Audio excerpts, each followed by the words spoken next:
Дорога прекрасная, мотоцикл чувствует себя превосходно. Конечно, не так хорошо, как Чебурашка, но тоже неплохо. Ни холод, ни ветер, ни зимние дороги не помеха для Олега Капкаева. Свой байк он оседлал в Выборге в конце прошлой недели. И вот доехал до Казани. Символом своего мотопробега выбрал Чебурашку. Мне очень радуют маленькие дети там и в Выборге, и там в Нижнем, потому что они по-настоящему верят, что Чебурашка существует. И вот он теперь едет по стране на мотоцикле. Это для них необычно. И они все еще продолжают верить в сказки. Порадовались сказочному герою и взрослые казанцы. Мы пошли гулять по Кремлю и тут вот увидели Чебурашку на мотоцикле. Столько оптимизма, хорошее настроение на весь вечер обеспечено, может и на весь день. Олег Капкаев по профессии дизайнер. Сейчас занимается бизнесом, владеет интернет-радиостанцией, предпочитает экстремальные поездки. Это уже не первый его опыт езды на мотоцикле в холода. 10 лет назад он участвовал в первой заполярной мотоэкспедиции Тюмень-Ямбург. А еще через 2 года прокатился на байке к полюсу холода.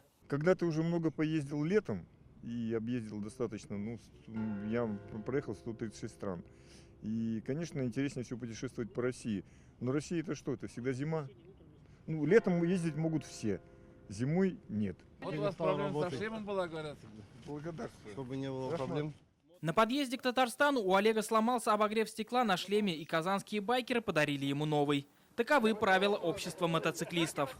И поэтому мотобратство, оно всегда вот в этом плане и сильно тем, что любой остановится, любой поддержит, и ты на дороге один никогда не останешься. Зимний мотопробег – это часть всероссийского фестиваля «Балтик Ралли», который состоится летом. За 3 недели байкеры преодолеют 10 тысяч километров. Цель зимнего пробега, во-первых, посмотреть трассу, потому что летом нам некогда это делать. Практически мы в этой поездке проверим больше трети пути.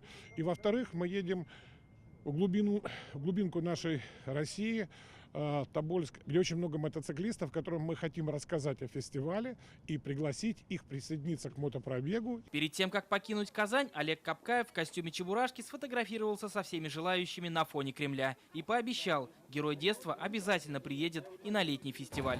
Иван Сарафанов, Данил Филатов, ТНВ, Казань.